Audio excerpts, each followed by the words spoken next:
Olá, bom dia a todos, a paz do Senhor Jesus Cristo de Nazaré, que Deus te abençoe, te guarde, te levante, te capacite neste dia chamado hoje, em nome de Jesus. Sem mais delongas, se inscreva no canal, na palavra inscreva-se, ative todas as notificações, deixe seu like, que é muito importante quando você se inscreve, e deixe o seu like. O YouTube entende que você está gostando do vídeo, indica para outras pessoas que precisam de uma palavra, precisam ser mais do que abençoados, em nome de Jesus. Eu vou soltar esse vídeo, não saia, no final eu tenho uma palavra de Deus para ti e eu estarei clamando pela tua vida em nome de Jesus. Deixe seu pedido de oração aqui nos comentários, que nós estaremos orando pela tua vida. Deus vai te dar vitória, te levantar e te capacitar em nome de Jesus. Acompanhe conosco. Meu nome é Júnior e por muitos anos fui exemplo na minha igreja. Obreiro dedicado, sempre de paletó e Bíblia embaixo do braço. Jejuava nas quartas, intercedia nas madrugadas e nunca perdia um culto. As irmãs diziam que eu era um homem segundo o coração de Deus. Mas nenhum de nós está livre quando o inimigo planta a tentação dentro da nossa própria casa. Conheci Tatiane no Ministério de Jovens. Ela era simples, meiga e sempre disposta a ajudar. Parecia feita para mim. Casamos rápido, com a bênção do pastor Eliezer, e fomos morar no quintal da sogra, Dona Marlene. Achei prático no início, mas hoje sei que aquele foi o maior erro da minha vida. Dona Marlene era diferente. Tinha um olhar que parecia atravessar a alma. Sempre maquiada, unhas vermelhas e um perfume forte que impregnava o ar da casa. Era crente de berço, mas falava umas coisas esquisitas. Certa vez me disse que os sonhos revelavam o espírito das pessoas e me pediu um objeto usado, só para sentir minha energia. No início, achei que era só uma mulher excêntrica, mas comecei a ter pesadelos estranhos depois de comer um bolo de milho que ela fez só para mim. Sonhei que estava nu diante do púlpito e Marlene ria, me apontando enquanto serpentes subiam pelo meu corpo.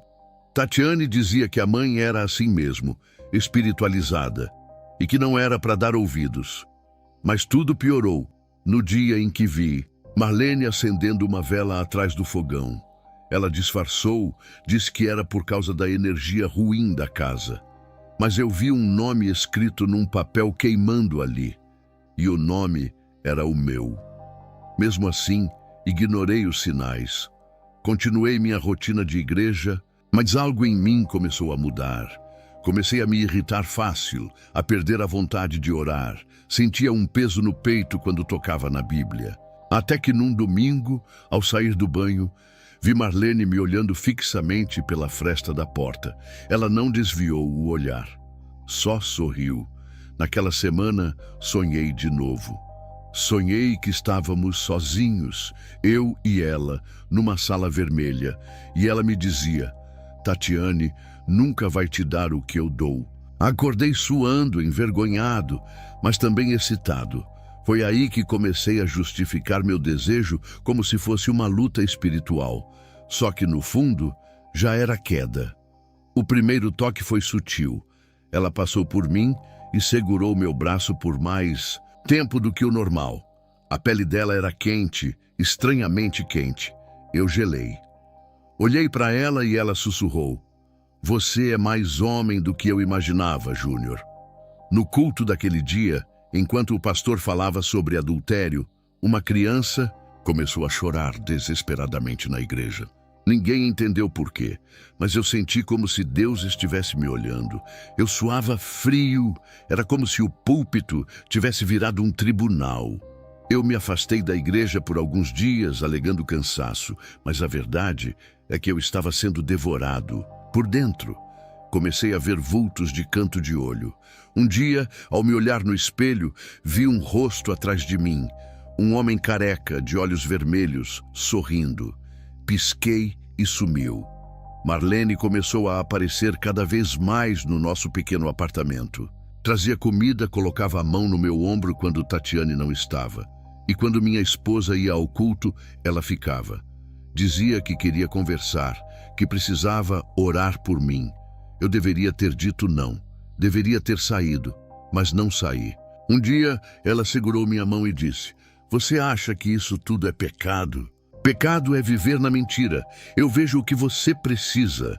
E ali eu cedi. Foi no sofá da sala, enquanto um louvor tocava baixinho do celular de Tatiane, esquecido no quarto. Depois daquela noite, tudo desandou. Comecei a me sentir sujo, mas viciado. Era como um laço invisível. Marlene sabia o que dizer, como agir, como me prender. E eu, como um tolo, me enredava cada vez mais. Cada beijo parecia um pacto, cada toque, uma amarra. Na igreja, alguns irmãos começaram a me olhar. Diferente. Roseli, uma intercessora antiga, me chamou no canto e disse: "Tem cobra debaixo do seu telhado, irmão. Deus mandou te avisar." Eu ri, tentando disfarçar o medo, mas naquele mesmo dia acordei com arranhões no peito, como se garras tivessem me tocado à noite. Tatiane continuava alheia, cega, talvez por amor, talvez por cegueira espiritual. Ela me preparava café, fazia carinho, orava por mim de madrugada. E aquilo me destruía por dentro. Eu já não era o homem que ela havia escolhido. Eu era outro, um servo corrompido, mas eu ainda não sabia que o inferno estava só começando. O que eu fiz naquela casa liberou algo que nem mesmo a oração de 7 gerações conseguiria segurar sem dor. E eu ia aprender isso da pior forma. Depois da primeira vez, eu não consegui mais dormir direito. Acordava no meio da madrugada com o coração acelerado, o corpo suado e um peso no peito. Tatiane dizia que era estresse, mas eu sentia, era como se tivesse algo dentro de mim, algo que sorria quando ela orava e chorava quando Marlene tocava em mim.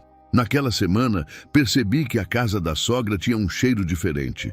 Não era perfume, não era mofo, era algo mais forte, ácido, como enxofre queimando. E o pior, só eu sentia. Quando eu comentava com Tatiane, ela dizia que era coisa da minha cabeça, ou que era o cano do quintal. Mas eu sabia, era espiritual. Comecei a perceber que insetos estranhos apareciam perto de mim, moscas negras. Sempre que eu terminava de pecar com Marlene, 1 ou 2 pousavam na minha testa, como se estivessem selando algo. Eu as espantava, mas elas voltavam. E à noite, eu sonhava com olhos que me observavam do escuro. Certa vez, cheguei mais cedo do trabalho e encontrei Marlene ajoelhada na sala com um círculo de sal ao redor e uma vela preta acesa. Ela se levantou depressa e disse que era só uma oração de libertação por um parente. Mas vi um papel com meu nome no meio do círculo. Estava dobrado e manchado com algo que parecia sangue seco. Naquele dia, tentei romper. Disse que aquilo era do diabo, que estava errado, que eu ia acabar destruindo minha vida. Mas ela sorriu, me puxou pelo rosto e sussurrou no meu ouvido: "Você já é meu, Júnior. Deus não te ouve mais." Eu tremi, não pelo que ela disse, mas porque no fundo eu comecei a acreditar. Voltei para o quarto, me ajoelhei e tentei orar. Mas minha boca travou. Quando tentei dizer Jesus, a palavra não saía. Só conseguia dizer G e me engasgava. Senti como se uma mão invisível estivesse apertando minha garganta. Desabei no chão chorando e só consegui murmurar: "Deus, me livra, por favor." No culto de domingo, o pastor Eliezer fez uma pregação forte sobre adultério e feitiçaria. Foi como se ele soubesse tudo. Me senti nu. Suando frio, saí da igreja no meio do culto e fui direto para o banheiro vomitar. Lá dentro, vi escrito, no espelho embaçado, a frase: "Ela é minha." Limpei rápido. Ninguém acreditaria se eu contasse. Naquela noite, acordei com uma presença pesada no quarto. Tatiane dormia profundamente. Quando abri os olhos, vi uma figura no canto do quarto, escura, com olhos vermelhos e um sorriso podre. Ela não se mexia, só me encarava. Tentei me levantar, mas meu corpo estava paralisado. Depois de alguns segundos que pareceram horas, a figura se aproximou até quase tocar meu rosto. Então sussurrou: "Acorde, Júnior, seu tempo acabou." E desapareceu. Gritei, me debati, acordei Tatiane. Ela chorou, achando que eu estava tendo um pesadelo, mas aquilo não era sonho, era real. Na manhã seguinte, fui até o quintal da casa da sogra. Algo me guiava, uma sensação estranha. Comecei a cavar perto de uma moita com as mãos mesmo, e ali encontrei um pequeno pote de barro amarrado com um barbante vermelho. Dentro dele havia uma foto minha com Tatiane cortada ao meio e fios do meu cabelo. Meu estômago embrulhou. Fui confrontar Marlene. Ela não negou. Só disse: "Você mexeu comigo, agora aguente as consequências." E sorriu. Um sorriso vazio, frio, que me fez pensar que ela já não era mais humana. Os olhos dela não piscavam. Era como se eu estivesse diante de outra coisa, algo antigo e maligno. Decidi contar tudo para Márcio, meu melhor amigo na igreja. Ele me olhou horrorizado, me chamou de louco e disse que eu precisava me libertar.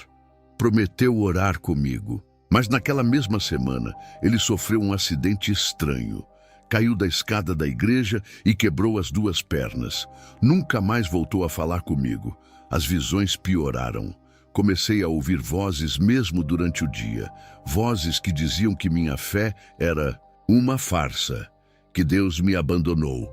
Uma delas ria, uma risada infantil misturada com uma voz masculina gutural. Perdi o apetite. Emagreci.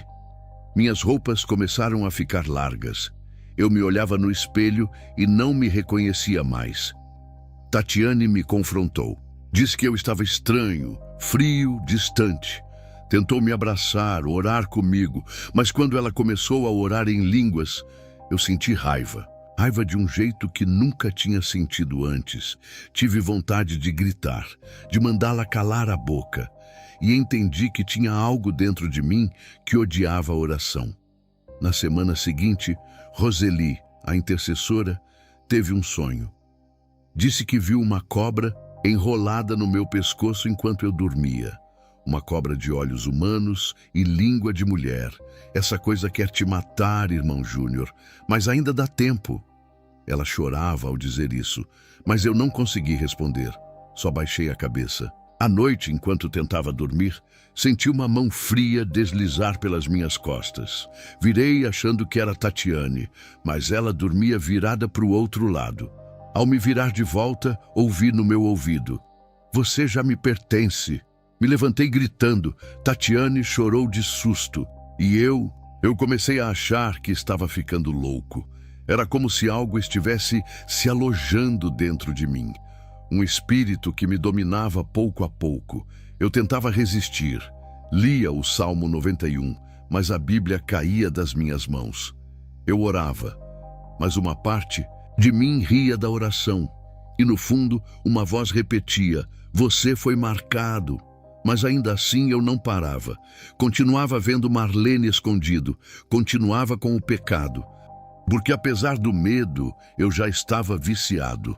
O mal tem gosto doce no início, e eu já não sabia mais se sentia desejo ou possessão. E foi nesse estado, nesse lamaçal de pecado e tormento, que minha queda se tornou pública. E o inferno, que já me cercava em silêncio, decidiu rasgar as cortinas. Era como se os olhos dela carregassem um segredo antigo. Marlene não precisava dizer nada. Bastava me olhar. Era um olhar que me despia, que dizia: "Eu te conheço", mesmo quando eu vestia meu terno de obreiro e fingia estar em paz. E o pior é que, com o tempo, eu comecei a gostar daquela sensação. Eu tentava resistir. Às vezes, orava escondido, jejuava no trabalho, mas parecia inútil. A cada esforço meu, algo mais forte me puxava para ela. Era como se uma corrente invisível nos ligasse. E quanto mais eu tentava fugir, mais ela me atraía. O diabo sabe exatamente onde atacar. Uma tarde, voltei do trabalho e Tatiane estava fora, no culto das mulheres. Marlene estava sentada no sofá, vestida de vermelho, unhas pintadas de preto e uma trilha instrumental tocando no fundo. Quando entrei, ela sorriu, se levantou e veio em minha direção com um copo de vinho. "Você está tão tenso, Júnior. Aceita um pouco?" é só suco de uva, consagrado. Quando ela disse consagrado, eu travei. Perguntei, consagrado a quê? Ela riu. Ao nosso reencontro. Bebi. E naquele momento senti um calor subir pelo meu corpo. Era como se meu sangue estivesse sendo trocado. Ela colocou a mão sobre meu peito e disse, seu coração ainda é de Deus, mas sua carne já é minha. Aquilo me fez estremecer. Quis fugir, mas ela me beijou. E naquele instante, eu parei de lutar. Eu cedi. Não foi feitiço, não. Foi demônio. Foi escolha, pecado consciente. Depois disso, não parei mais. Me tornei escravo. A cada vez que a procurava, sentia uma mistura de culpa e prazer. Meus olhos começaram a escurecer, como se a luz estivesse apagando. Meu sorriso de servo virou um semblante de peso. Nem Tatiane percebia mais quem eu era. Naquela época, minha oração não passava do teto. Quando tentava falar com Deus, sentia sono, enjoo ou simplesmente raiva. Comecei a ter nojo da Bíblia. Cheguei a colocá-la no fundo do guarda-roupa, porque toda vez que a via, sentia uma pressão no peito. Marlene dizia que aquilo era sinal de libertação. Você está rompendo com a hipocrisia religiosa. Agora é só você e sua essência. Ela me convencia com palavras doces, mas os olhos dela diziam outra coisa. Aqueles olhos pareciam brilhar no escuro. Comecei a ouvir barulhos dentro da parede, sussurros à noite. Vi sombras que não tinham dono. Uma noite, acordei com a sensação de alguém lambendo meu pescoço. Acendi a luz, não havia ninguém, mas no espelho minha pele estava arranhada, com um símbolo que parecia uma serpente enrolada. Tatiane se afastava cada vez mais. Ela dizia que estava orando por mim, mas eu já não suportava sua presença. Tudo que era puro me irritava. Um dia, ela entrou no quarto chorando, dizendo que tinha sonhado com um anjo me levando embora e que ele estava triste. Marlene, por outro lado, se aproximava cada vez mais. Me chamava de meu homem, me dizia que eu era diferente, especial, predestinado. Você tem um chamado, Júnior. Só precisa parar de fingir ser o que não é. Eu ouvia e, no fundo, uma voz confirmava: você nasceu para isso. Comecei a faltar aos cultos. Disse para o pastor Eliezer que estava passando por uma crise espiritual. Ele me chamou para conversar, mas eu inventei desculpas. Disse que precisava de tempo, mas, na verdade, eu já estava mergulhado num abismo, e com gosto. Foi nessa época que tive minha primeira alucinação grave. Estava no banheiro, escovando os dentes, quando o espelho se encheu de sangue. Me vi com os olhos completamente negros e uma boca rasgada até as orelhas. Pisquei. Sumiu. Mas quando cuspi a pasta, ela estava vermelha. Fui até Roseli, a intercessora. Ela me olhou e disse: você está tomado, e não é mais você quem fala. Ela tentou orar, mas caiu no chão tremendo. Disse que viu uma legião atrás de mim. Eu saí correndo. Não queria saber. Já era tarde. E no fundo, eu não queria ser liberto. Nessa mesma semana, Marlene me levou a um lugar especial. Disse que era um lugar de força. Era uma casa afastada, cheia de velas, imagens e símbolos riscados no chão.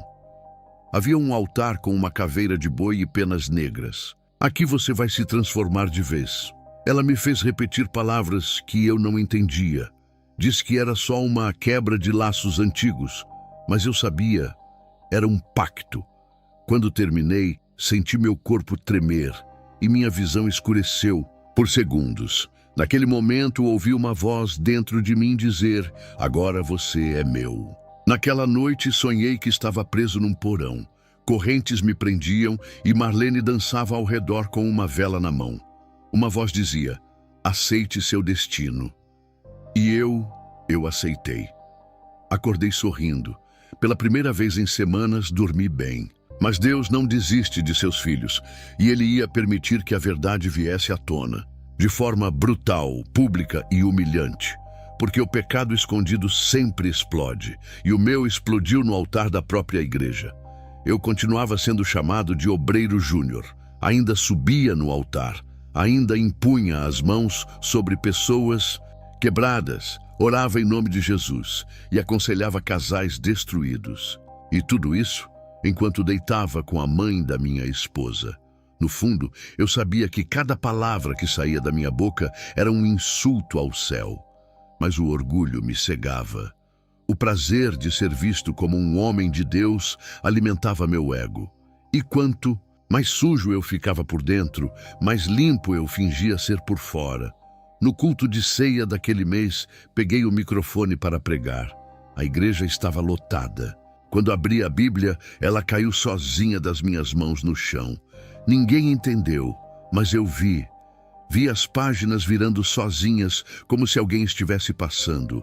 Parou no Salmo 51. Cria em mim, ó Deus, um coração puro. Meu coração disparou. Tentei ignorar. Forcei um sorriso e continuei a ministração. Mas enquanto falava, uma criança pequena começou a gritar no fundo da igreja. Ela olhava fixamente para mim e chorava desesperada. A mãe tentou acalmá-la, mas a menina dizia: "Ele está queimando, mamãe, está queimando." Naquela noite, quando cheguei em casa, encontrei Tatiane chorando na sala. Ela disse que vinha sentindo algo pesado, que sonhou comigo dentro de um caixão. "Você não é mais o homem que eu casei, Júnior.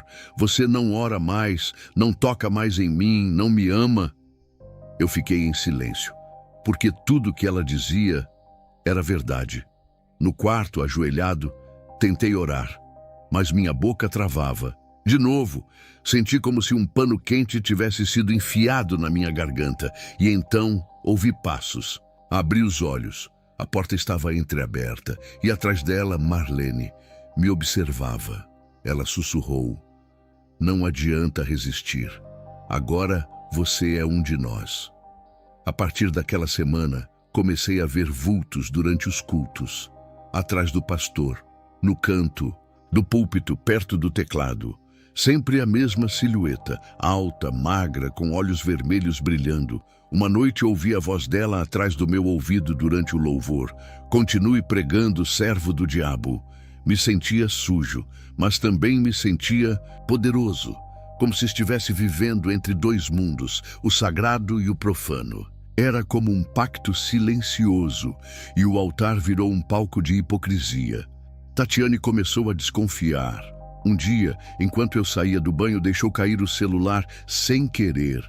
E ali, na tela quebrada, ela viu uma notificação da Marlene: "Hoje à noite, como da última vez." Ela não disse nada na hora.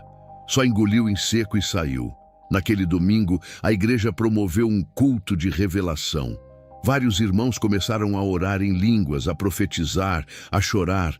Uma irmã chamada Vânia caiu de joelhos e apontou para mim: "Deus manda dizer que o púlpito foi contaminado e que o traidor está de terno." O culto parou. Todos olharam em minha direção. Eu fingi indignação. Disse que era levante, que Satanás queria me calar, mas por dentro eu tremia. Algo dizia que o fim estava próximo.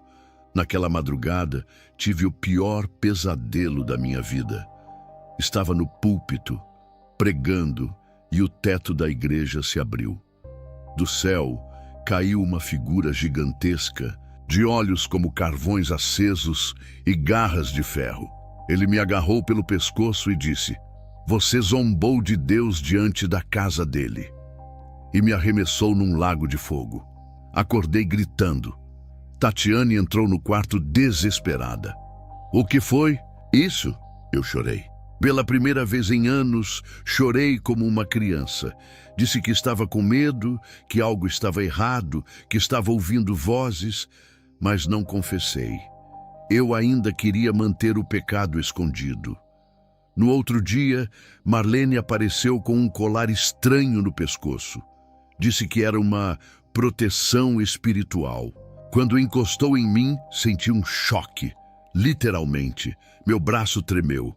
Perguntei o que era aquilo e ela respondeu: "Uma oferenda foi feita em seu nome. Agora você tem proteção dupla." Márcio, meu amigo da igreja, me chamou no canto e falou: Cara, você tá pálido. Tem algo errado com você. Se abriu alguma porta, fecha, porque o cheiro de morte tá em volta de ti. Eu ri. Chamei ele de exagerado. Mas no fundo, eu já sabia. Um dia fui visitar Roseli.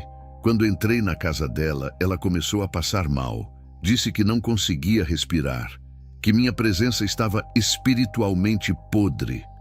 Me expulsou da casa dela dizendo: "Você não é mais o Júnior. Eu não te reconheço." Eu tentava negar, tentava manter a pose, mas já não dormia direito. O rosto de Marlene começou a aparecer nos meus sonhos com chifres e olhos de cobra.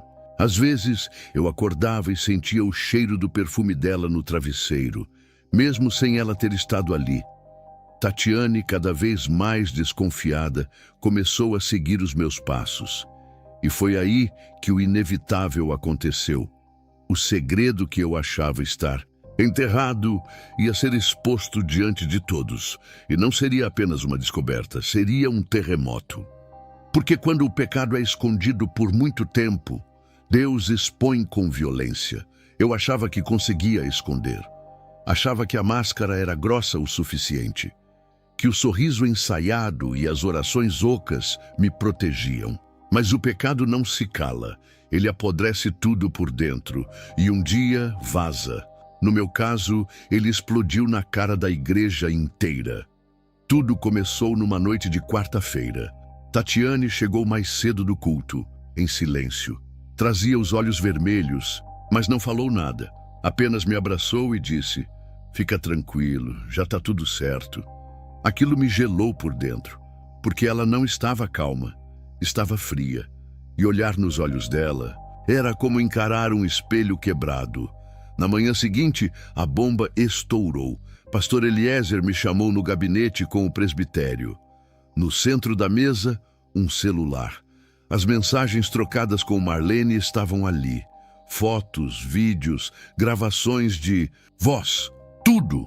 Tatiane tinha juntado provas por semanas e entregado à liderança. Eu tentei negar. Chorei. Aleguei possessão. Disse que fui vítima de laço espiritual. Mas era tarde. O pastor apenas disse: "Você não caiu. Você se jogou, irmão Júnior." Fui suspenso da igreja na hora. Me pediram que não voltasse por um tempo. Eu saí dali destruído. Nem eu acreditava mais nas minhas próprias desculpas. Ao chegar em casa, encontrei as malas prontas. Tatiane me olhou como quem encara um cadáver e disse: "Você não me traiu só com uma mulher. Você deitou com o demônio, com a serpente que gerou a mim." Eu não consegui falar nada. Só chorei. Mas ela não chorou. Ela já estava em outra frequência. Antes de sair, ela entrou no quarto, pegou a Bíblia dela, rasgou várias páginas e acendeu 3 velas.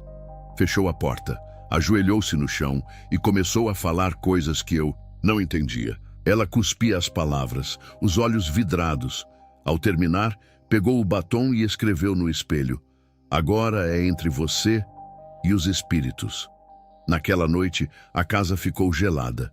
Não havia vento, mas as cortinas se mexiam. Luzes piscavam. O som do relógio parecia mais alto, e no meio da madrugada ouvi passos. Abri os olhos e vi uma figura agachada no canto do quarto, olhando fixamente para mim. A sombra se levantou e entrou dentro do meu corpo. Gritei. Tentei levantar, mas meus músculos travaram. Foi como se algo me empurrasse contra a cama. A sombra sussurrou: "Agora ela sabe. Agora sou eu que te guio." Quando consegui me mover, me arrastei para o banheiro e vomitei um líquido preto. O espelho estava rachado, mas ninguém o havia tocado. No dia seguinte, vizinhos disseram que ouviram gritos vindos da casa. Alguns disseram ter visto fumaça saindo pelas janelas. Uma irmã da igreja disse que, ao passar em frente, sentiu um cheiro de carne podre. Outros diziam que minha casa estava maldita, e de fato estava. Recebi uma ligação da minha sogra Marlene. Ela disse com a voz firme: Tatiane ativou algo que nem eu controlava mais. Agora você está entre dois mundos. Ou se entrega de vez, ou vai enlouquecer. Depois disso, ela sumiu. Desapareceu da cidade. Ninguém mais soube dela. Os dias seguintes foram um inferno vivo. Barulhos de arranhões na parede, vozes no chuveiro, ratos mortos aparecendo do nada.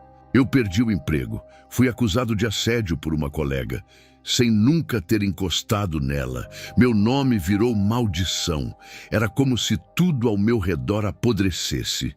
Uma noite, acordei com a cama tremendo. Olhei para o teto e havia um símbolo, queimado no gesso, um triângulo com um olho no centro e uma língua saindo por baixo. Ao tocar, senti calor e quando pisquei, sumiu. Mas o cheiro de enxofre permaneceu. Voltei à igreja, desesperado. Entrei no templo no meio do culto de joelhos. Mas ninguém me abraçou, ninguém me olhou. O pastor interrompeu a palavra e disse: A casa de Deus é santa e o Espírito que te acompanha não tem lugar aqui. Fui expulso, ali, diante de todos. Naquela madrugada, quis me matar. Me deitei no chão do banheiro com uma lâmina na mão. Mas antes de cortar, ouvi um sussurro. Uma voz diferente. Não demoníaca, suave, quase triste. Ela disse: Eu ainda estou aqui. E naquele instante, minhas mãos tremeram. Soltei a lâmina e chorei. Comecei a andar pela cidade. À noite, dormia em bancos de praça. Um dia fui até a casa de Rosalie. Ela me deixou entrar.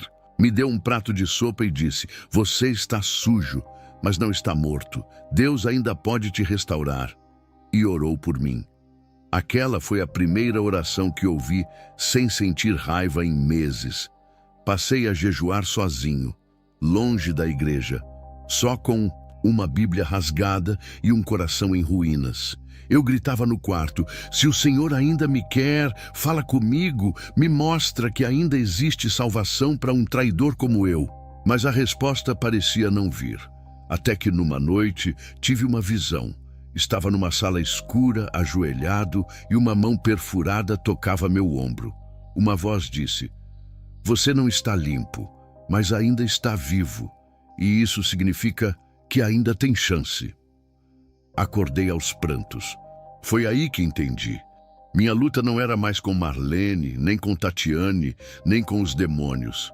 Era comigo, com meu orgulho, com meu ego ferido, e com um Deus que, mesmo ultrajado, ainda me chamava de filho. Mas a verdadeira guerra espiritual estava só começando. Eu pensava que tinha chegado ao fundo do poço, mas não sabia que o inferno cavava mais fundo do que a gente imagina. Depois que Tatiane me deixou, depois que fui expulso da igreja, a realidade deixou de ser confiável. Tudo começou a parecer um pesadelo que não tinha fim. E o pior, eu estava acordado. As primeiras manifestações foram sutis. Vozes durante o banho, risadas distantes à noite, batidas insistentes na porta, que desapareciam quando eu abria. Achei que era estresse. Achei que minha mente estava reagindo ao trauma, mas aquilo era só o começo. Certa vez, deitado no chão da kitnet onde fui parar, acordei com alguém sussurrando no meu ouvido. Uma voz rouca, grossa, que dizia: Levanta, servo do abismo, sua missão não acabou. Quando olhei para o lado, não havia ninguém. Mas o cheiro de enxofre, esse ficava por horas. Na madrugada seguinte, vi um vulto andando de um lado para o outro na sala. Pensei que fosse alucinação, mas ele parou e olhou para mim. Tinha olhos totalmente negros e uma boca larga demais para o rosto. Sorriu e, com um estalo, apagou as luzes da casa inteira. Comecei a perder o controle do meu corpo. Às vezes falava sozinho, outras escrevia coisas sem perceber. Encontrei um caderno com frases como "Eu pertenço a ele" e "Não resista", rabiscadas com tanta força que rasgavam as folhas. Eu não lembrava de ter escrito nada. Fui a um hospital psiquiátrico. O médico disse que era transtorno de inculpa. Me passou remédios, mas os comprimidos só me faziam dormir e sonhar com o inferno. Todas as noites eu me via acorrentado em uma sala escura, com demônios me rodeando, dizendo que minha alma já tinha dono. Uma tarde, saí pelas ruas sem rumo. Sentia que alguém me seguia. Olhava para trás, nada, mas a sombra estava lá. Entrei numa igreja católica aberta, buscando refúgio. Ao me aproximar do altar, senti dor física, como se algo queimasse minha pele. Um padre me viu e disse: "Você precisa de mais do que água benta. Você precisa de Deus vivo." Os demônios começaram a agir também através de pessoas. Um homem no ônibus encostou em mim e disse: "Você está marcado, irmão. Eles vêm te buscar em breve." Outra vez uma criança me apontou e começou a chorar desesperadamente. Era como se todos soubessem o que eu carregava. Minhas mãos começaram a tremer sozinhas. Minhas unhas escureceram. A comida perdeu o sabor.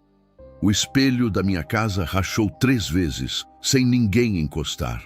À noite, ouvia como se unhas arranhassem o teto. Certa vez, acordei com o colchão levitando alguns centímetros do chão. Caí de volta com força. No auge do desespero, me tranquei no quarto com sal grosso ao redor e comecei a orar. Mas a oração não saía como antes. Minha boca travava. Quando eu dizia Jesus, minha língua enrolava. Foi então que ouvi um grito vindo de dentro de mim. Sim, de dentro. Algo em mim não queria que eu falasse o nome de Cristo. Desesperado, corri até a casa de Roseli. Ela me recebeu com lágrimas nos olhos. "Você não está louco, Júnior. Você está possuído." Ela chamou mais 2 irmãs. Me colocaram no meio da sala. Começaram a orar e ungir com óleo. O chão tremeu. As luzes piscaram. E eu vomitei. Um líquido escuro, com cheiro de podridão. Naquela noite, tive uma convulsão. Desmaiei e tive uma visão nítida. Eu estava no alto de um penhasco, com 2 caminhos. Um era florido, mas cheio de vozes zombando. O outro era escuro, mas tinha uma luz muito fraca ao fundo. Uma voz disse: "Escolhe agora, ou será escolhido por eles." Quando acordei, as 3 irmãs estavam caídas no chão. Roseli me olhou e disse: "Tem uma legião, Júnior, mas o céu ainda não desistiu de você. Você precisa se consagrar. Você precisa romper o pacto." Mas qual pacto? Eu nunca assinei nada. Ou será que assinei com minha entrega silenciosa? Nos dias seguintes comecei a jejuar, mesmo fraco, sem forças, com o corpo pedindo carne e o espírito suplicando alívio. A cada jejum, os ataques pioravam. A cada oração, as vozes gritavam mais alto. Era como se eu estivesse arrancando garras cravadas na alma. Os demônios não queriam sair. Uma madrugada, fui sufocado enquanto dormia. Abri os olhos e vi Marlene sobre mim, com olhos de serpente, me apertando o pescoço. Gritei: "Jesus!" E ela se desfez em fumaça. Mas o quarto ficou gelado e a marca das mãos ficou no meu pescoço até o amanhecer. Minha aparência mudou. Parecia um cadáver ambulante, pálido, magro, com olheiras profundas. As pessoas me evitavam na rua. Alguns diziam que eu estava morrendo em pé, mas dentro de mim, a chama da fé começava a reacender, mesmo que fraca. Foi quando decidi que não podia mais continuar assim. Ou eu morria, ou eu era liberto, ou eu descia de vez para o inferno, ou me arrastava de volta para os pés da cruz. Eu estava cansado, machucado e completamente sozinho, mas disposto a lutar. Porque por mais forte que o inferno fosse, ainda havia uma voz suave lá no fundo dizendo: "Eu te perdoo, eu te quero, volta." E eu estava começando a acreditar. A essa altura, eu já não era mais chamado de irmão Júnior, nem de crente, nem de homem. As pessoas atravessavam a rua quando me viam. Alguns diziam que eu estava endemoniado, outros apenas cochichavam: "É aquele que ficou com a própria sogra." Eu não era mais nada, era só uma sombra. Depois que fui expulso da igreja, perdi também o emprego. Meus patrões eram evangélicos. Disseram que a empresa não podia manter alguém com fama suja. Comecei a vender minhas roupas. Meu paletó de obreiro virou penhora numa loja de usados. Meus sapatos furaram. E eu, que já preguei em púlpitos, comecei a dormir no chão gelado de um quartinho emprestado. Minha alimentação era café e pão velho, quando tinha. Em muitos dias, jejuava à força. Não por santidade, por miséria. Era como se tudo ao meu redor apodrecesse. Onde eu encostava dava errado. Tentei vender doces na rua. Um cliente me reconheceu, cuspiu no chão e disse: "Você não devia nem estar vivo." Fui ameaçado por um ex-cunhado, irmão de Tatiane. Ele me encontrou num terminal de ônibus e gritou na frente de todos: "Tu destruiu a vida da minha irmã, seu lixo, tomara que morra." Ninguém me defendeu. Uma senhora apenas olhou para mim e murmurou: "Tá pagando, né?" As madrugadas eram as piores. Era quando os demônios falavam, quando as vozes zombavam. Você era crente, agora é só um rato de esgoto. Uma noite, acordei com um forte zumbido no ouvido e sangue escorrendo do nariz. Senti como se algo tivesse entrado na minha mente, como se minha alma estivesse sendo comida por dentro. Caminhava por cemitérios às vezes, não por loucura, mas porque era o único lugar onde ninguém me julgava. Os mortos não apontam o dedo. Sentava perto dos túmulos e falava com Deus, ou achava que falava. Na maioria das vezes, só chorava. Fui proibido de voltar à casa da minha mãe. Ela disse que eu era vergonha para o evangelho. Meu pai, que nunca me quis de verdade, usou isso para justificar o abandono definitivo. "Vai para o inferno de uma vez", disse ele, e bateu a porta. Uma noite, sem forças, decidi morrer. Preparei tudo. Subi num viaduto da cidade com uma carta no bolso e os olhos secos. Já não havia lágrima, só um silêncio sepulcral. "Deus, se ainda estiver aí, cala a boca, porque agora é minha vez de escolher." Fechei os olhos, pronto para me jogar. Mas antes, senti uma mão fria segurar meu pulso. Virei achando que era alguém, mas não havia ninguém, só uma brisa. Uma brisa que me fez chorar como criança. E dentro da minha mente, uma frase ecoou: "Você ainda é meu." Caí de joelhos ali mesmo, em cima do concreto. Comecei a gritar, não por ajuda, mas por perdão. "Se o Senhor ainda me ouvir, me leva, mas não me deixa virar o que eu estou virando." E pela primeira vez em meses, senti uma presença diferente. Um calor, algo limpo, como se alguém estivesse secando minhas feridas por dentro. Voltei cambaleando para o quartinho emprestado. Tranquei a porta, rasguei tudo que me ligava ao passado. Fotos, mensagens, objetos da Marlene. Queimei tudo. Passei a noite de joelhos. Não orei bonito, só repetia: "Me tira disso, me tira disso, me tira disso." Nos dias seguintes, comecei a andar com a Bíblia de novo. Não conseguia ler muito, mas carregava como escudo. Dormia com ela no peito. As vozes diminuíram. Os vultos recuaram, mas os ataques continuaram, agora com outra estratégia. A culpa. O diabo me lembrava de tudo. Você deitou com a sogra. Você humilhou sua esposa. Você zombou do altar. Deus nunca vai te perdoar. E eu, fraco, quase acreditei. Até que encontrei um versículo em Isaías: "Ainda que seus pecados sejam vermelhos como escarlate, se tornarão brancos como a neve." Aquilo me deu fôlego. Um irmão antigo da igreja me viu na rua, me levou para sua casa, me deu banho, comida e falou: "Você caiu feio, mas está vivo. Isso já é sinal de misericórdia." Comecei a frequentar um culto pequeno, numa garagem. Lá ninguém me conhecia. E pela primeira vez, fui só mais um pecador arrependido no meio de outros. Num desses cultos, um jovem de 15 anos orou por mim. Com voz trêmula, ele disse: "Deus mandou dizer que você ainda vai testemunhar em muitos altares e que o escândalo vai virar salvação." Eu desabei. Aquilo queimei minha alma por dentro. Decidi mudar de cidade. Apaguei as redes sociais. Cortei contato com o passado. Fui morar num lugar onde ninguém me conhecia, e ali comecei de novo, do zero, mas nunca esqueci de onde saí, nunca esqueci o abismo, e nunca esqueço que foi ali, à beira da morte, que finalmente olhei para cima, e vi a mão que nunca me abandonou. Depois de mudar de cidade, eu não tinha mais ninguém, nem igreja, nem amigos, nem família, só uma Bíblia rasgada, um colchão no chão e uma vontade desesperada de não voltar a ser quem eu era. Decidi que faria de tudo para ser livre, mesmo que isso custasse o pouco que me restava. Comecei a jejuar de verdade, não um dia ou dois, mas semanas, jejuns longos, secos, como nunca tinha feito antes. Orava 3, 4 vezes por dia, mesmo com fome, com dor, com tremores.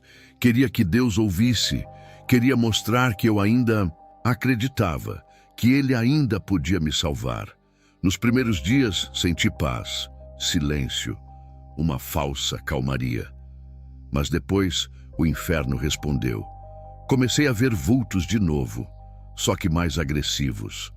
As vozes voltaram, não mais cochichos, mas gritos, como se alguém berrasse dentro da minha mente. Você é nosso, você assinou. Na madrugada do 4º dia de jejum, acordei com o colchão encharcado de suor. Olhei para o teto e ele estava rachado, não de verdade, era uma visão espiritual. Do meio da rachadura desceu uma figura, negra como carvão, com chifres curvados e olhos amarelos brilhando. O rosto dele era deformado, como se fosse feito de carne derretida. Eu tentei gritar, mas ele apenas levantou a mão e eu fiquei mudo, como uma criança diante do monstro do armário. Senti um cheiro horrível, como carne podre misturada com enxofre. O demônio sorriu, disse com uma voz que tremia as paredes: "Você se ajoelhou para mim, e agora quer voltar? É tarde." Naquele momento, meu corpo inteiro ficou paralisado, mas no coração, algo gritou. Uma lembrança, um versículo, um sopro. Consegui mover os lábios e murmurei: "Jesus!" Só isso. E o demônio gritou. Um grito agudo, furioso, que fez o teto tremer. Desapareceu como fumaça negra, mas deixou marcas. As paredes estavam queimadas, literalmente. No outro dia, fui até uma pequena igreja da periferia. Entrei descalço, com a roupa suada e os olhos fundos. Me ajoelhei no altar vazio e disse: "Eu vi o rosto dele, eu sei que ele existe, mas se o inferno é real, então o céu também é, e eu não desisto de ti, meu Deus." Continuei jejuando, mesmo fraco, mesmo tremendo. Meu estômago doía. Meus joelhos sangraram de tanto orar de madrugada no chão de cimento, mas cada dor era uma oferta, cada lágrima uma espada, e eu senti que a cada dia o inferno perdia um pedaço de mim. Nestak. 8º dia tive uma visão em plena oração. Estava de joelhos quando vi minha alma sendo arrancada do meu corpo e levada até uma clareira. Lá, anjos e demônios lutavam, espadas se chocavam, e no centro eu, envolto em correntes. Um anjo se aproximou e disse: "Não pare agora, falta pouco." Quando voltei a mim, estava chorando, meu corpo tremia. A Bíblia, aberta à minha frente, estava em Romanos 8:1. "Agora, pois, já nenhuma condenação há para os que estão em Cristo Jesus." Aquilo me atravessou. Pela primeira vez, eu sorri de verdade. Mas o diabo ainda tentou uma última vez. Na madrugada do 10º dia de jejum, fui acordado por um grito. Minha porta se abriu sozinha. Uma mulher entrou, nua, com olhos de cobra. Era Marlene, ou melhor, uma ilusão dela. A visão disse: "Se deitar comigo de novo, e tudo volta a ser como antes." Eu gritei: "Sangue de Jesus tem poder!" E a imagem tremeu, gritou como um animal ferido e desapareceu em labaredas negras. A fumaça impregnou o ambiente. A Bíblia caiu sozinha da mesa. E quando fui pegar, ela estava aberta em João 8:36. "Se o Filho vos libertar, verdadeiramente sereis livres." Ali eu entendi. Minha libertação tinha começado. Ainda sangrava por dentro. Ainda era fraco. Ainda ouvia vozes distantes. Mas agora tinha uma arma. O nome de Jesus. E finalmente estava usando ela do lado certo. Voltei à igreja da periferia. Contei meu testemunho num culto de quinta. Muitos choraram, outros não acreditaram, mas eu sabia que não precisava da aprovação de ninguém. Eu era um homem quebrado, sendo reconstruído pelas mãos de um Deus que nunca deixou de me amar. Comecei a ajudar outros ex-obreiros feridos, gente como eu, caídos, cheios de culpa, sem forças. E fui vendo a verdade que ninguém prega. O inferno é real. Mas o amor de Deus também, e é maior, muito maior. Hoje ainda carrego cicatrizes, sonhos estranhos, memórias ruins, marcas na alma. Mas sou livre, porque tive coragem de enfrentar o próprio diabo no meu quarto. E sobrevivi, não pela minha força, mas porque Jesus me resgatou no último segundo. E agora, meu propósito é resgatar outros, antes que seja tarde demais. Depois de tudo, eu achava que Deus tinha desistido de mim. Achei que Ele já tinha riscado meu nome do livro da vida. Eu tinha cuspido no altar, zombado da fé, envergonhado o nome dele. No meu íntimo, eu aceitava que talvez só me restasse viver como sobrevivente, não mais como servo. Mas Deus não é homem. Deus não se ofende como a gente. Ele ama de um jeito que nos constrange, que quebra as nossas defesas, que arromba as portas trancadas pelo pecado. E foi num domingo simples, numa igreja pequena, sem holofotes, que ele falou comigo de novo. Era um culto de Santa Ceia. Eu estava no fundo, quieto, encolhido. Ainda me sentia indigno de tocar no pão. Mas o pastor olhou na minha direção, sem nunca ter me visto antes, e disse: "Você que caiu, que se envergonha, que pensou em morrer, Deus manda dizer, eu ainda te quero de volta." Na hora, eu chorei. Mas não foi choro comum. Foi choro de alma, um choro que lavou cada canto do meu ser. Me levantei, fui até o altar e me joguei de joelhos. A igreja veio em peso me abraçar. Não me conheciam, mas sabiam. Ali havia um filho voltando para casa. Naquela madrugada sonhei com o trono de Deus. Vi uma luz tão forte que me cegava e um livro sendo aberto. Um anjo com uma pena dourada escrevia algo. Perguntei: "O que está sendo escrito?" E ele respondeu: "O nome de quem voltou." Acordei em lágrimas. Comecei a jejuar de novo, mas agora por gratidão, não por desespero. Lia a Bíblia com prazer. Cada versículo era um abraço, cada salmo era um remédio. João 15 se tornou meu favorito. Já não vos chamo servos, mas amigos. Como assim? Eu, amigo de Deus? Depois de tudo, fui convidado a dar meu testemunho em um culto. Falei tudo, sem censura. Disse que traí, que me prostrei diante de demônios, que quase morri.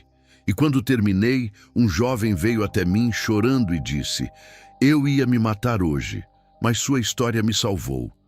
Ali eu entendi. Deus usa até a nossa vergonha para glorificar o nome dele. Passei a ser convidado em igrejas pequenas, encontros de homens, grupos de libertação. Não como pregador, mas como ex-alma perdida, alguém que viu o inferno de perto e voltou com cicatrizes, e essas marcas viraram meu uniforme espiritual. Certa vez, orando, senti uma presença tão forte que não conseguia ficar em pé. Me prostrei no chão e ouvi nitidamente uma voz no meu espírito: "Você se afastou, mas eu nunca saí de perto." Aquilo me atravessou. Eu tremia, soluçava, sorria e chorava ao mesmo tempo. Fui atrás da minha mãe, pedi perdão. Ela me abraçou chorando, disse: "Eu sabia que um dia você voltava." Contei tudo a ela, sobre Marlene, sobre os demônios, sobre a tentativa de suicídio. E ela me disse: "O sangue de Jesus te lavou mais do que o tempo jamais poderia." Encontrei Márcio, meu antigo amigo. Ele me abraçou forte e falou: eu nunca deixei de orar por você. Cada queda tua foi uma lágrima minha. Mas hoje, irmão, hoje o céu faz festa. Choramos juntos, homens de joelhos no meio da calçada, enquanto o mundo seguia correndo. Voltei a frequentar a EBD. Sentei no banco, caneta na mão, coração aberto. Cada lição parecia escrita para mim. Os jovens me olhavam com respeito, mas também com temor.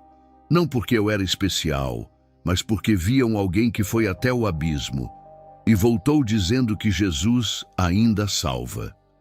Recebi um convite para visitar uma igreja onde ninguém sabia quem eu era.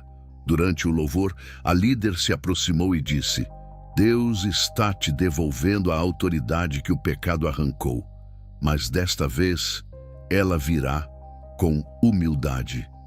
E ali, ajoelhado, recebi oração de cura interior.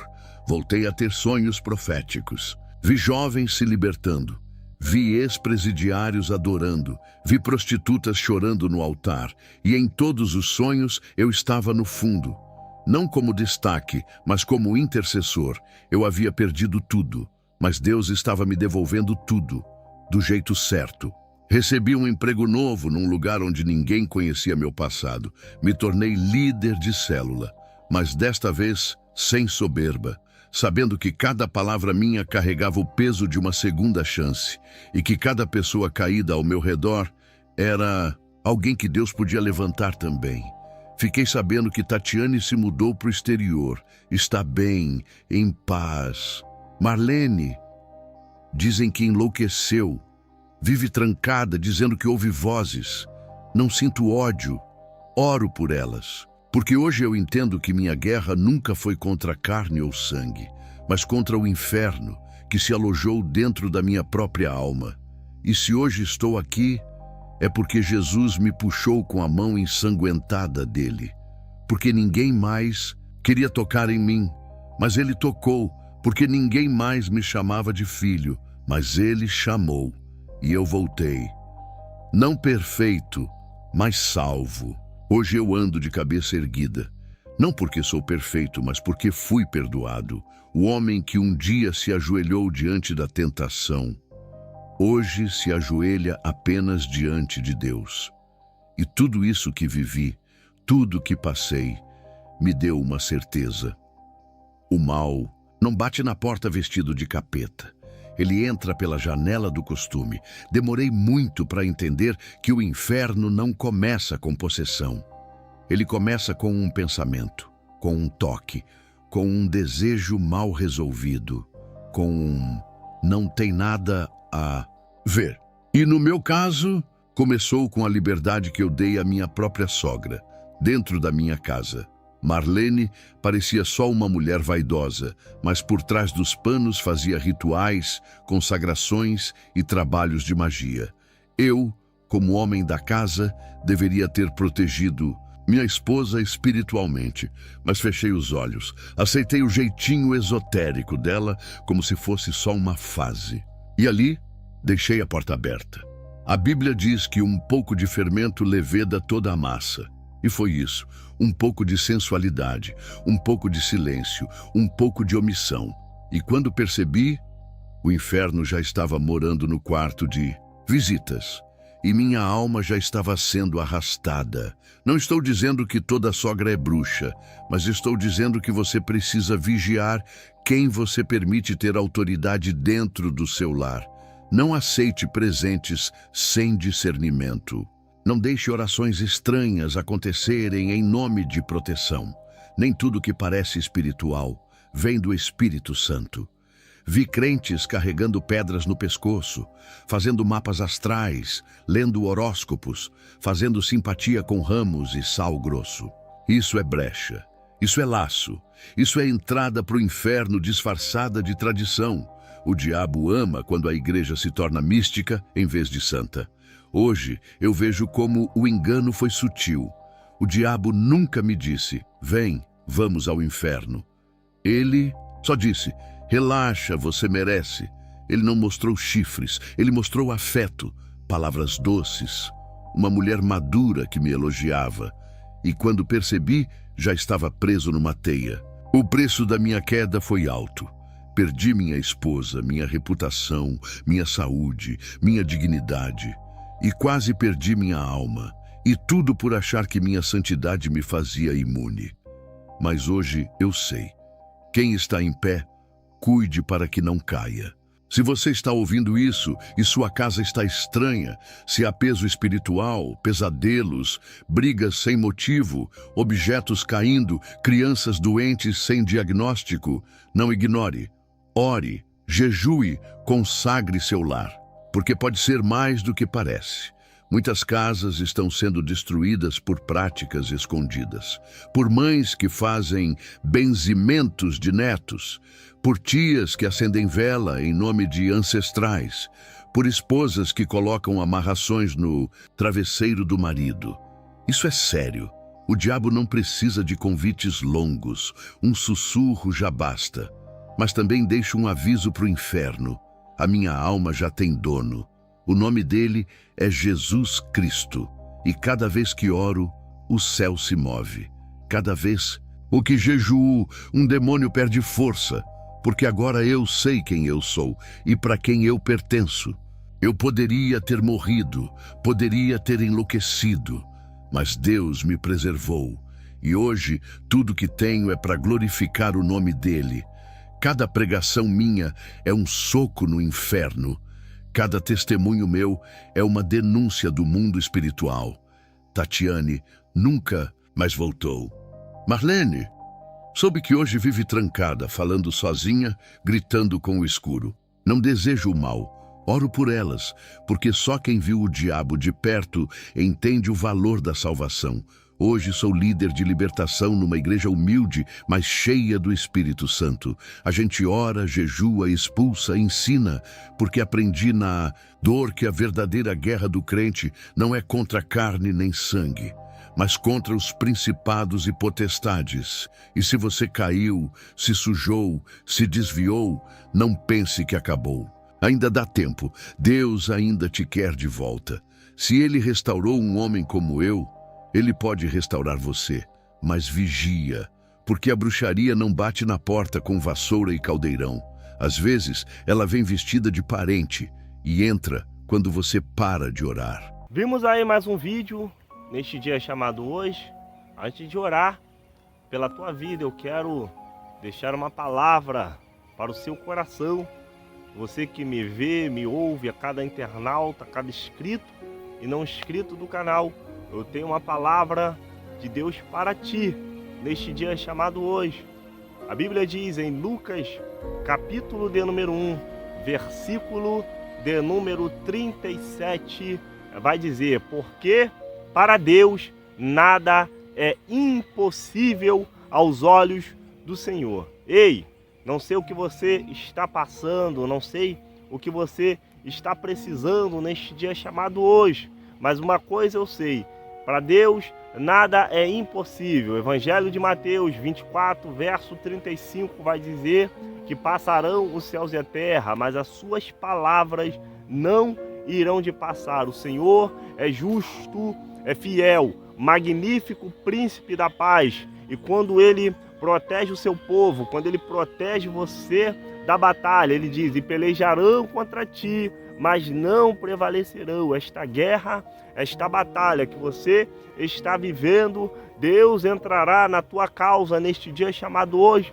Ele pega pela tua mão direita e diz: meu filho e minha filha, não temas, porque eu sou contigo. Eu te ajudo, te levanto, te capacito, te ergo e te dou vitória. Eu não sei o que você está passando, não sei o que você está precisando neste dia chamado hoje, mas Jesus, ele disse: bem-aventurado aquele que não viu, mas creu. E eu creio nesta noite, através desta palavra e da oração que será entoada daqui a pouco pela tua vida, Deus, ele entra na tua causa, Deus, ele entra na tua guerra, Deus, ele entra na tua peleja e diz para você: minha filha, meu filho, não temas, porque eu sou contigo. Se passares pelo fogo, ele não te queimará. Se passares pelas águas, ela não te submergirá.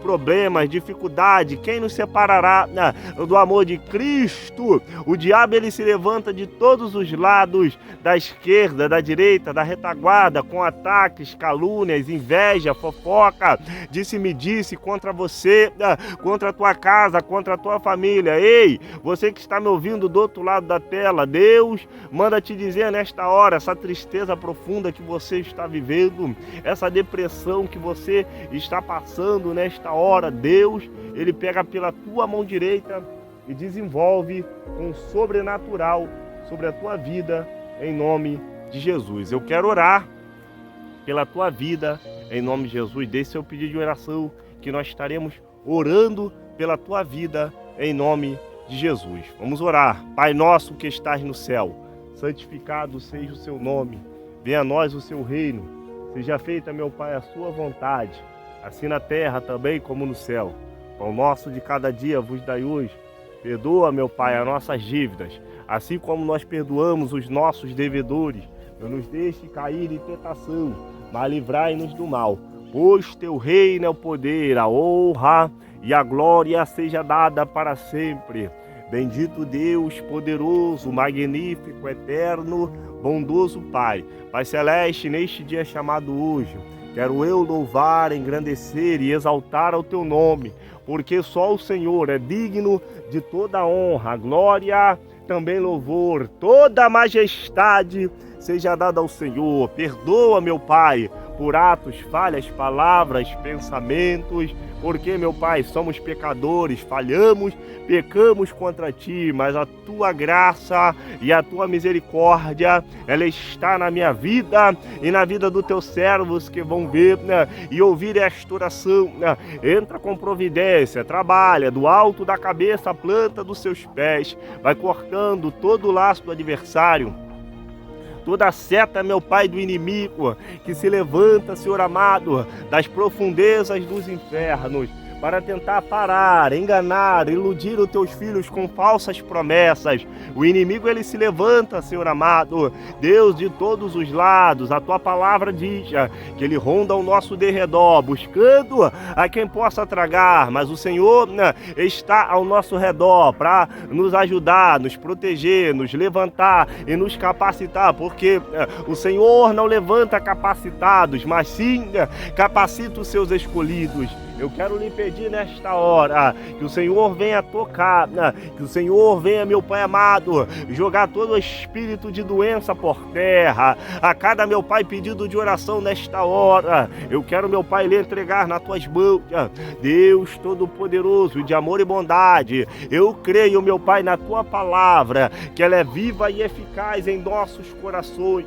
Vai trabalhando nesta hora na vida do teu povo, da tua igreja. Venha, meu Pai, levantando, capacitando, erguendo, dando vitória, meu Pai, porque eu sei que o meu Redentor vive e em breve o Senhor estará voltando para buscar a tua igreja, o teu povo. Eu sei, meu Pai, que a tua igreja está aqui de passagem. Um dia, Senhor amado, a trombeta soará, os mortos ressuscitarão e terão, meu Pai, que reconhecer que só há um Deus, só há Deus, o Deus que move os céus e a terra, que manda no céu, manda no inferno e manda, meu Pai amado, em todo o planetário. Oh, Espírito Santo, nesta hora, vai, meu Pai, trabalhando, meu Pai, vai, meu Pai, tocando nas mentes, jogando todo o bloqueio mental, toda a seta do adversário que tenta envolver a vida dos teus filhos na área sentimental, material, espiritual,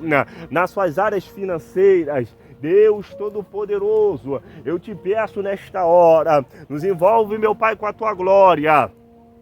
Nos envolve, meu Pai, com o teu poder. Vai tirando todo impedimento, toda porta fechada. Aquilo, meu Pai, toda falsa promessa de Satanás. Deus Todo-Poderoso, que tenta iludir, enganar o teu povo, a tua igreja. Eu sei, meu Pai, que o Senhor está abrindo porta onde não tem portas. Aquele, meu Pai, que precisa de uma porta aberta, que precisa, meu Pai, que está desempregado, para colocar o pão, meu Pai, sobre a mesa.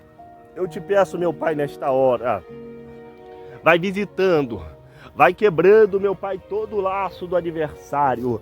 Eu creio no Deus do impossível. Eu creio, meu Pai, que o Senhor trabalha no profundo e no escondido.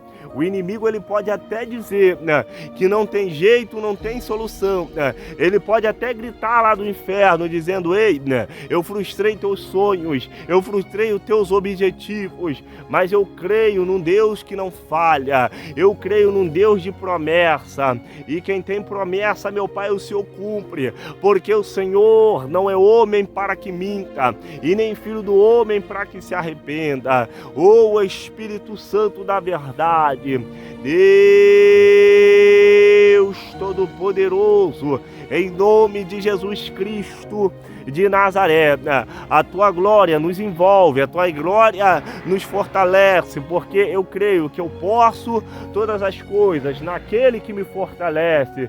É o Senhor que fortalece o teu povo, a tua igreja. Não nos deixa cair, não nos deixa, meu Pai, desistir na caminhada, mas que todos os dias nós viemos reconhecer a misericórdia do Senhor na minha vida e na vida do teu povo, da tua igreja. Deus Todo-Poderoso, vai, meu Pai, tá tocando, vai libertando, porque o Senhor diz na sua palavra: e conhecereis a verdade vos libertará. O Senhor é a verdade sobre as nossas vidas.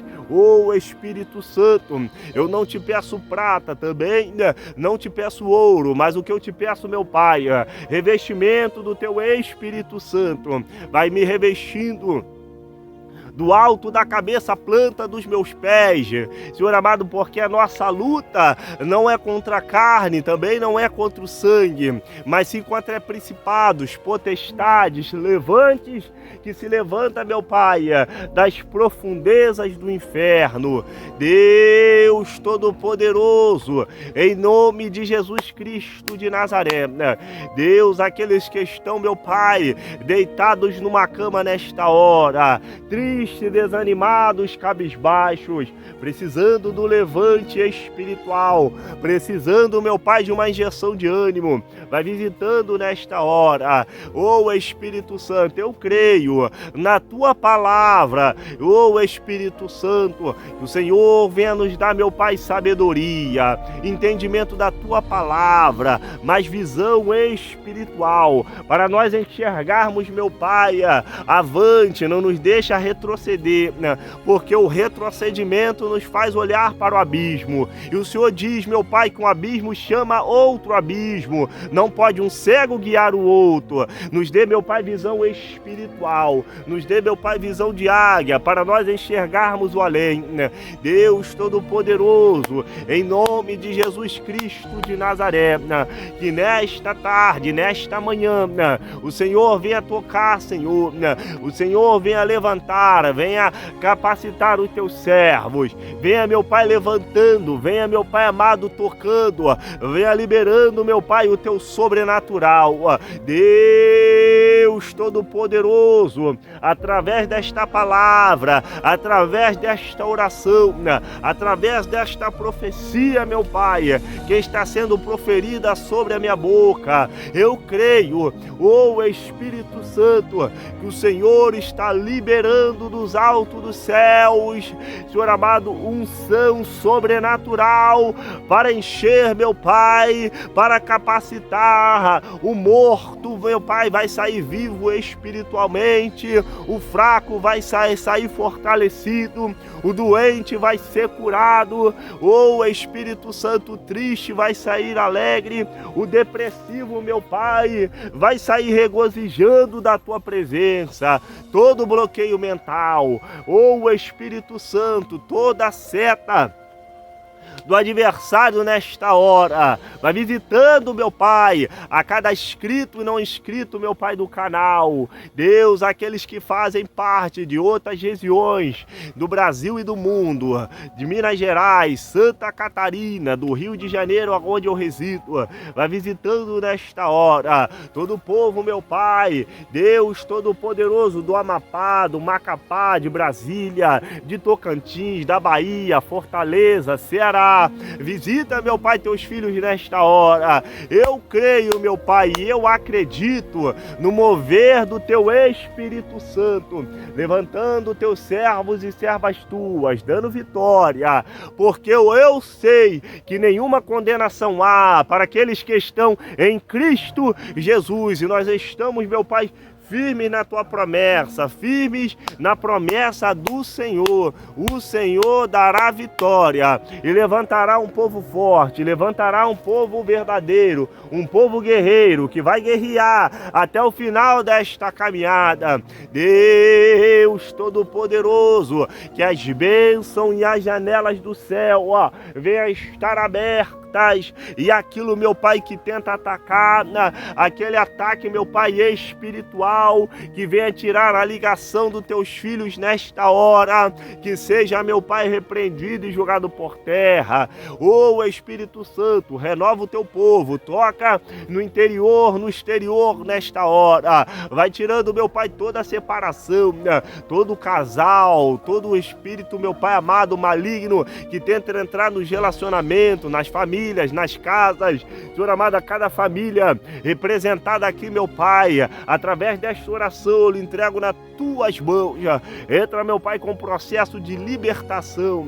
Liberta o teu povo, a tua igreja, de todo mal. Tudo aquilo, meu Pai, que tenta entranhar no coração dos teus filhos, trazendo discórdia, trazendo, meu Pai, palavras contrárias, entrando, meu Pai amado, com um esfriamento espiritual. O Senhor já disse na sua palavra que por aumentar a iniquidade, o amor de muitos se esfriaria. Quantos estão frios? Quantos, meu Pai, não reconhecem mais o teu sacrifício na cruz? Mas eu creio nesta hora que o Senhor está avivando o teu povo, a tua igreja, com um avivamento espiritual, porque, meu Pai, o Senhor diz na sua palavra: Espírito Santo, glória seja dada ao teu nome, que a alegria do Senhor é a nossa força. Deus Todo-Poderoso, o Senhor é o príncipe da paz. O Senhor, Deus Todo-Poderoso, está acima de tudo e de todos. Deus Todo-Poderoso, eu sei que o Senhor está pelejando pelo teu povo, a tua igreja. Eu sei, meu Pai, que às vezes o desânimo, a tristeza, e às vezes, meu Pai, dá vontade de chorar, e o teu povo quer parar e desistir. Mas o Senhor, nesta hora, entra na nossa peleja, entra na nossa guerra. Eu te peço, meu Pai, em nome de Jesus Cristo de Nazaré, que o Senhor, meu Pai, nesta hora, venha, meu Pai, livrar o teu povo do homem sanguinário, da bala perdida, dos assaltos e dos acidentes, meu Pai. Não deixa o teu povo perecer, não deixa o teu povo parar, não deixa, meu Pai, teu povo desistir. Aqueles que estão doentes, meu Pai, aqueles que estão, meu Pai, precisando de uma cura na alma, precisando de uma cura no espírito, precisando de uma cura física. Espírito Santo, porque para o Senhor nada é impossível, meu Pai. Entra agora, vai entrando na causa, entra na peleja dos teus filhos, meu Pai. Deus Todo-Poderoso e de amor e bondade, eu creio e acredito, meu Pai, na vitória da tua igreja, na vitória do teu povo. Aquilo, meu Pai, que foi profetizado, aquilo que foi falado, meu Pai, no passado, uma profecia de Satanás, dizendo que os teus filhos não iam conseguir, que eles iam parar, que eles iam retroceder. A palavra profética que o Senhor manda eu proferir agora é vitória, bênção, prosperidade, porque prosperidade é tudo aquilo que nos traz alegria, e a alegria que o Senhor nos dá é uma alegria eterna, porque o Senhor diz: os que confiam no Senhor serão como os montes de Sião, que não se abala, mas permanece para sempre. Que nós viemos permanecer firmes na promessa, firmes e constantes e abundantes na tua obra. Deus Todo-Poderoso, nos abençoa, nos dá vitória. Levanta teu povo, meu Pai, com as tuas mãos fortes e potentes, em nome de Jesus Cristo de Nazaré. Amém e graças a Deus. Que Deus te abençoe e te guarde, Em nome de Jesus, se inscreva no canal, na palavra inscreva-se aqui, ative todas as notificações, deixe seu like, que é muito importante. Quando você deixa seu like, se inscreve no canal, o YouTube entende que você está gostando do vídeo e indica para outras pessoas que precisam de uma palavra, precisam ser mais do que abençoados, em nome de Jesus. Que Deus te abençoe e te guarde. Fiquem todos na paz do Senhor, Shalom Adonai, que a graça e a misericórdia do Senhor esteja sobre nossas vidas. Fui! Até a próxima, irmão!